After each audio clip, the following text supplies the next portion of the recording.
तो ईरान और अमेरिका के बीच चल रहा तनाव एक बेहद ही नाजुक मोड़ पर पहुंच चुका है। नमस्कार, मैं हूं नीलू। तो एक तरफ शांति वार्ताओं की कोशिश जारी है, वहीं दूसरी तरफ स्ट्रेट ऑफ हॉर्मुज में सैन्य टकराव तेज होता चला जा रहा है। ईरानी राष्ट्रपति मसूद पेजेश्कियान ने अमेरिका पर पाखंड और वादा खिलाफी का आरोप लगाते हुए वार्ता में विफलता के लिए 3 प्रमुख कारणों, नाकाबंदी, धमकियां और प्रतिबद्धताओं के उल्लंघन को जिम्मेदार ठहराया है। यानी कि आप जो प्रॉमिस करते हैं वो तोड़ देते हैं, आपकी धमकियां लगातार मिल रही है और जो नाकेबंदी की गई है आपकी तरफ से वो हमें मंजूर नहीं है। इसलिए वो कह रहे हैं कि अमेरिका बार बार अपनी बातों से मुकर जाता है और इसीलिए अमेरिका को जिम्मेदार ठहराया गया ईरान की तरफ से। स्थिति तब और बिगड़ गई जब अमेरिकी राष्ट्रपति डोनाल्ड ट्रंप द्वारा अनिश्चितकालीन सीजफायर की घोषणा के बीच ही ईरान के इस्लामिक रिवोल्यूशनरी गार्ड कॉर्प्स यानी आईआरजीसी ने 3 जहाजों पर हमला कर उन्हें कब्जे में ले लिया। ये कल की खबर है और बताया जा रहा है कि जो 3 जहाज हैं वो उसमें से जो 2 जहाज हैं जिनको लेकर अपने तट तक का ईरान पहुंचा, उसमें से 2 इजराइल के जहाज बताए जा रहे हैं। इसलिए मामला और टेंशन भरा हो गया। ये कार्रवाई अमेरिकी जो द्वारा क्षेत्र में एक ईरानी जहाज को जब्त किए जाने के विरोध में की गई मानी जा रही है। यानी पहले शुरुआत अमेरिका ने की, ईरानी जहाज को अपने कब्जे में लिया और उसके बाद ही आईआरजीसी ने 3 जहाजों को रोका, उसमें से 2 जहाज को वो अपने साथ लेकर आए। ताजा रिपोर्ट्स के अनुसार इनमें से 2 जहाजों को ईरानी तट पर ले आया गया, जबकि तीसरी ईरानी तट पर इस वक्त फंसा हुआ है, यानी कि उसको वहीं छोड़ दिया गया है और इस वक्त ईरानी तट पर ही ये तीसरा जहाज मौजूद है। अब पाकिस्तान की बात करें, क्योंकि मध्यस्थता वही कर रहा है। पाकिस्तान इस पूरे विवाद में मुख्य वार्ताकार की भूमिका निभा रहा है। हालांकि तनाव के चलते इस्लामाबाद में होने वाली शांति वार्ता फिलहाल टल गई है। अब देखिए, कल होगी, परसों होगी, कुछ नहीं कहा जा सकता। तारीख तो रोजाना पड़ती है कि आज होगा, कल होगा, परसों होगा दूसरे दौर की शांति वार्ता है, लेकिन ईरान पीछे हट जाता है और इसको लेकर सोशल मीडिया पर तरह तरह के मीम्स भी बन रहे हैं, जिसमें राष्ट्रपति ट्रंप अपने डेलीगेशन के साथ पहुंचे हैं, दूसरी तरफ ईरानी जो डेलीगेशन है उनकी कुर्सियां खाली है। ऐसे में ट्रंप कह देते हैं सीज फायर। इस तरह के मीम्स लगातार चल रहे हैं और बहुत मजाक राष्ट्रपति ट्रंप का उड़ाया जा रहा है। राष्ट्रपति ट्रंप ने पाकिस्तान के अनुरोध पर ही सीज फायर को आगे बढ़ाया, ऐसा ट्रंप का कहना है। इसमें अमेरिकी उपराष्ट्रपति जेडी वेंस के शामिल होने की पुष्टि भी की जा रही है। यानी पाकिस्तान ने कहा कि देखिए, बातचीत तो करनी है तो क्यों ना सीज फायर को आगे बढ़ा दिया जाए। लेकिन इस बार बड़ी बात है कि जो सीज फायर अमेरिका की तरफ से, ट्रंप की तरफ से किया गया, उसकी कोई मियाद, उसकी कोई तारीख नहीं रखी गई है अनिश्चित काल के लिए। अब जो जानकार हैं, एक्सपर्ट हैं, ये भी बता रहे हैं कि हो सकता है इस बीच में अमेरिका कोई बड़ी तैयारी कर रहा हो ईरान को लेकर। देखिए, ये कयास तो तब से लगाए जा रहे हैं जब से पहला जो हमला हुआ था 2025 की बात की जाए जून में, तब से इस तरह से कि अब बड़ा हमला होगा, अब ऐसा होगा, अब ऐसा होगा, तब से कयास लगाए ही जा रहे हैं। लेकिन इस बीच हमने देखा कि जो हमला फरवरी में हुआ, फिर सीज फायर हुआ, सीज फायर अब तक चल रहा है, लेकिन इस सीज फायर के बीच ये सब कुछ हो रहा है। यानी टेंशन अब भी बरकरार है। यानी एक तरह से शीत युद्ध कह लीजिए। पहले तो युद्ध हो रहा था, अब जब शांति वार्ता पर बात हो रही है कि ठीक है अब यहाँ से सीज फायर हो गया है, तो भी वो टेंशन अब भी बरकरार है। एक दूसरे के जहाज को पकड़ रहे हैं और हमला कर रहे हैं और स्ट्रेट ऑफ हॉर्मुज को नहीं खोला गया है। इधर अमेरिका की जो नाकेबंदी है वो लगातार है। तो इसे क्या कहेंगे, एक तरह से कह लीजिए शीत युद्ध के समान ही है। बस यहाँ पर मिसाइलें गिरनी बंद हो गई हैं, ड्रोन गिरने बंद हो गए हैं, हमला होना बंद हो गया है। बस इतना ही फर्क है, लेकिन टेंशन अब भी बरकरार है। इसलिए कल चीन ने भी कहा था कि अगर ये दोबारा से युद्ध शुरू होता है, चीन के जो प्रवक्ता है उनकी तरफ से कहा गया था कि अगर ये दोबारा युद्ध शुरू होता है तो ये पूरी दुनिया के लिए एक बहुत ही खतरनाक मंजर होगा और इसकी चपेट में पूरी दुनिया आएगी। इस बात को लेकर कल चीन ने भी चेताया था ट्रंप को। तो ऐसे में क्या ट्रंप चाहते हैं कि बातचीत हो?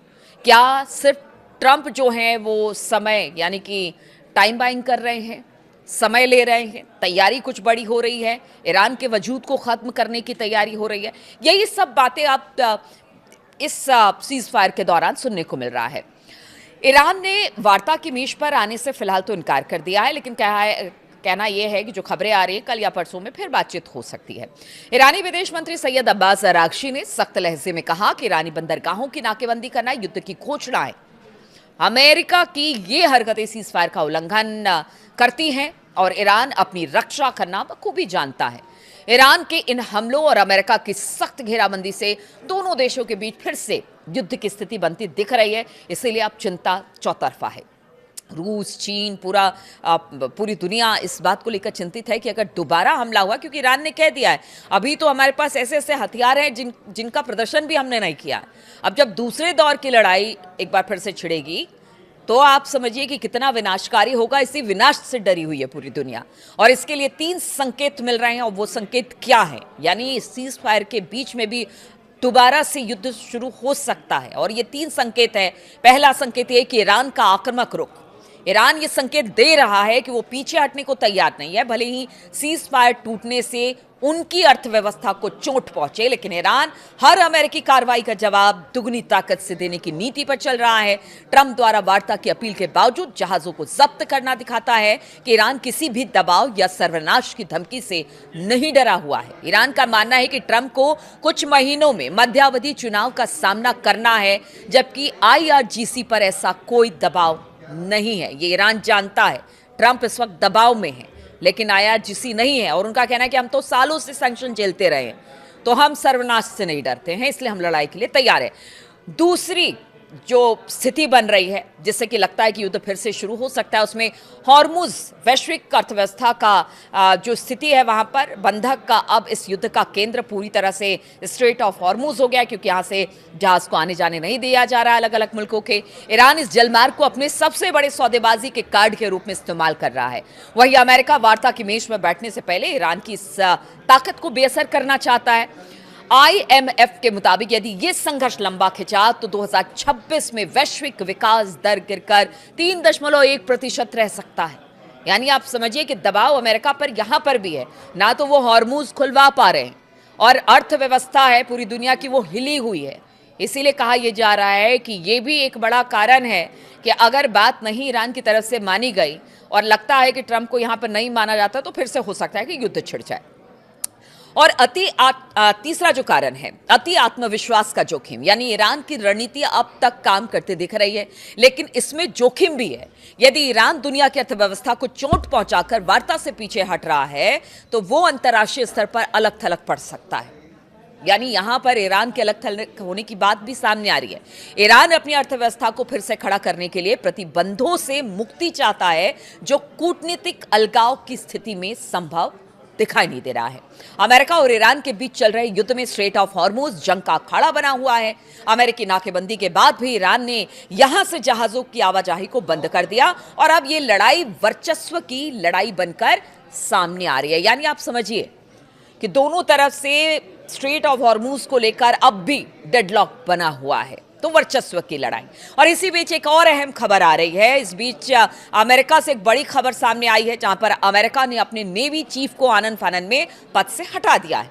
अमेरिकी युद्ध विभाग ने गुरुवार को अचानक इस बात की घोषणा की। नौसेना सचिव जॉन सी फेलन तत्काल प्रभाव से अपना पद छोड़ रहे हैं। इनके साथ ही हंग काओ को कार्यवाहक नेवी चीफ बनाने की घोषणा कर दी गई है। पेंटागन के मुख्य प्रवक्ता शॉन पार्नेल ने इस खबर की पुष्टि की है। उन्होंने फेलन को उसकी सेवा के लिए धन्यवाद दिया और सोशल मीडिया प्लेटफॉर्म एक्स पर एक पोस्ट में पार्नेल ने लिखा, नौसेना सचिव जॉन सी फेलन प्रशासन छोड़ आए हैं, जो तत्काल प्रभाव से लागू है। वॉर सेक्रेटरी और डिप्टी वॉर सेक्रेटरी की ओर से हम अमेरिकी नौसेना के प्रति उनकी सेवा के लिए सचिव फेलन के आभारी हैं। लेकिन जो एक अखबार है द गार्डियन, उसके अनुसार उनका दावा है कि फेनल के रक्षा सचिव पीट हेक्सेथ और दूसरे सीनियर अधिकारियों के साथ अच्छे संबंध नहीं थे और यही उनको हटाए जाने की वजह बनी है। क्योंकि अपनी तरफ से तो उन्होंने फेनल ने कुछ नहीं कहा, लेकिन जो खबर सामने आ रही है उसमें यही कहा जा रहा है। पीट हेक्सेथ ने इससे पहले थल सेना के शीर्ष अधिकारी जनरल रैंडी जॉर्ज को भी पद से हटाया था। आपने तब भी देखा था कि किस तरह से उनको हटा दिया गया।